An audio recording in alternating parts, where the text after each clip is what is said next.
Hello guys! Ayan, balik na naman tayo sa kitchen kasi today, I would like to show you the whole process and the ingredients of making a DIY tonic for immune booster.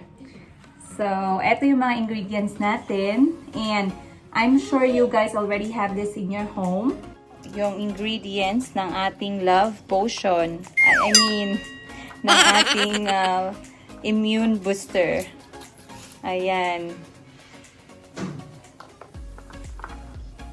So, just make sure na malinis lahat ng iyong ingredient because you're going to drink them afterwards.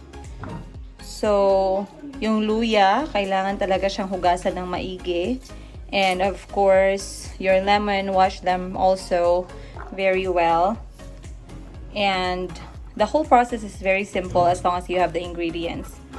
So, let's just start this thing.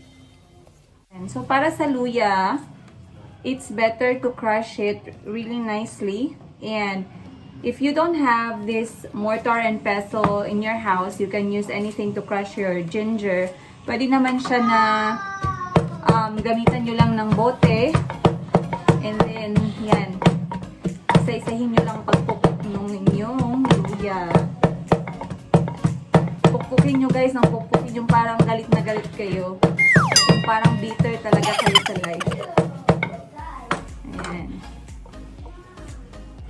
So, hi. Hug. Hug. Hug. Hug. Hug. Papa. Mama, say it. Uma, mama, uma.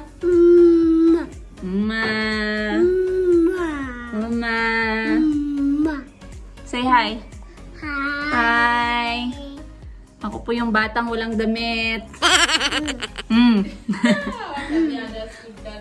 You understood? You understood Tagalog? You leave, mommy. I'm making our medicine for later. Don't worry, you will have some. Okay?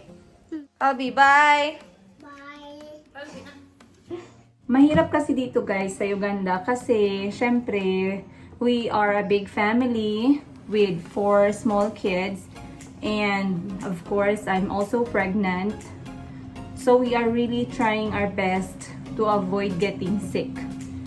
Kahit na sabihin pa natin na mild symptoms lang yan or kahit na let's even say na hindi siya COVID, kahit flu. May sakit talaga like pag ang mga bata, sobra kaming nag-worry kapag sila yung nagkasakit. And then for me, if I will get sick, Hassan will be really worried kasi nga I'm having our child and also who's going to take care of the kids and Colby is always looking for me. For Hassan, he's also not an option to get sick dahil lagi siyang may work. Katulad ngayong araw guys, ilang beses nang dumaan yung ambulance. I'm not sure kung sino or no ang reason, but the fact na maraming movement yung ambulance and the nearby hospital is packed with people. So very alarming talaga siya. And this is the 3rd day of us staying at home. We had voluntary quarantine ourselves. And dito lang talaga kami sa bahay. Kahit yung mga pag-grocery, hindi ko na siya ginagawa. I just have to tell my husband what I need and then he will find a way to get them. So, I could be in this house 95% of the day. Maybe the 5% is yung bababa ako para ibigay sa kanya yung kailangan niya. Like food or hot water or anything na kailangan kung ibigay dun sa baba or ipipick up sa baba. Saka left and right na din yung news guys about sa mga kakilala namin na merong COVID. Some of them have mild symptoms, some of them naman yung symptoms na talagang nakaka-bother pero wala ayaw nilang pumunta ng hospital so they really must try to treat themselves from home. Ang hirap talaga ng COVID guys, hindi mo malalaman kung sino merong symptoms or walang symptoms. Yung iba kasi asymptomatic sila. Yung iba naman, even if they have the symptoms, they still choose to go out and not isolate themselves. Kaya mahirap. the best thing to do is just to make sure you're just at home. I think that's the best. Yung hindi mo talaga ilalabas yung sarili and to expose yourself to other people. Kasi you just don't know. Ayan na guys. Kita nyo naman, durog na durog yung puso ni Lasty Mac. Pero maganda yan. Hindi sa lahat ng oras, masakit yung nadudurog ka. Puros na lang tayo hugot. Hugot.com. Now, yung susunod nating gagawin is etong lemon. So, ang gagawin ko sa lemon guys, ikakat ko lang siya ng manipis para lahat ng juice niya madali lang mapunta dun sa ating boiling water. So, this is the lemon of Uganda. Unlike the one in Asia, in Thailand and Philippines, we have smaller lemons. Pero dito sa Uganda guys, ayan, malaki siya, 'di ba?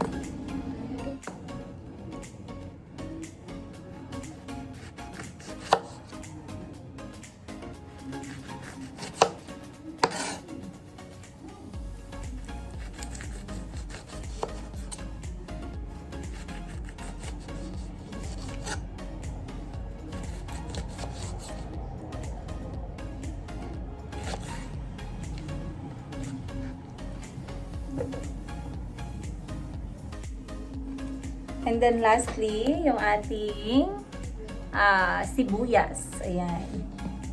So, sa sibuyas, pwede natin siyang i-chop. Na-realize ko guys na you can also blend them. Pero since the kids are also taking this tonic, I prefer not to. Yung juice niya lang, para hindi naman sila masyadong matakot uminom ng tonic na to.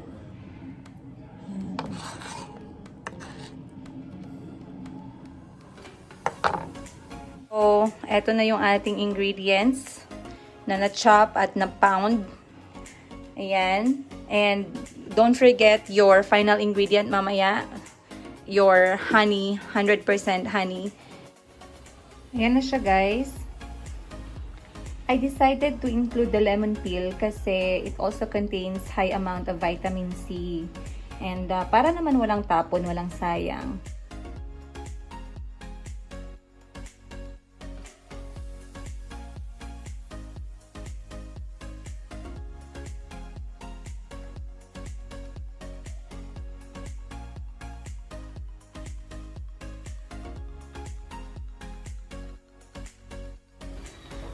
Ayan.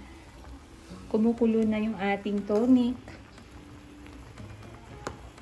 Natatakot akong tikman. Feeling ko sobrang tapang kasi ang dami nung ingredients. And puros pa talaga yung sobrang matatapang na mga spices.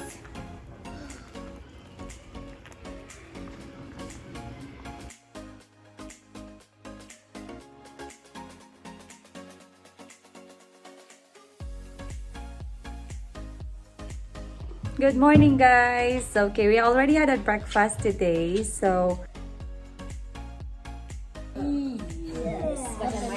are you how do you feel? Do you feel scared? Yes. I don't feel scared. I'll think it's Pepsi. There's too much.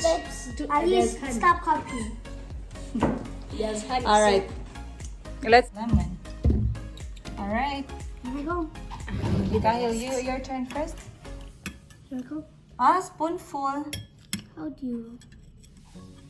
Full. All in the mouth. Like a brave boy. Ali, honey gonna. How does it taste? Honey. Tastes like beef and grass. Beef and grass. Ali goes next. Okay, this tonic guys can be taken when you are, for kids it's like age 3 to 12. More. Good. Open, Ali. All of it. Don't put it back. How does it taste? Like You won't grass taste the honey, and Nasri. beef. You won't You taste, just Nasri, you won't taste the honey. Mommy, mommy. Oh, Kalbi, hi, Gabi. Thank you.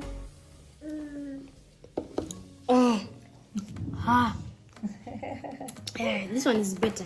This one has, I smell the honey, but I don't. So here's the final product, you guys. Our homemade immunity booster tonic. Yan. They will last for long, especially if you keep them in the fridge. So just make sure that you always put them back. And I hope you guys can also make this. It's a very good and very cheap way to maintain our health and to make sure we keep our immune system strong and healthy, and to avoid getting sick. Alright guys, thanks for watching and see you in our next video. Bye!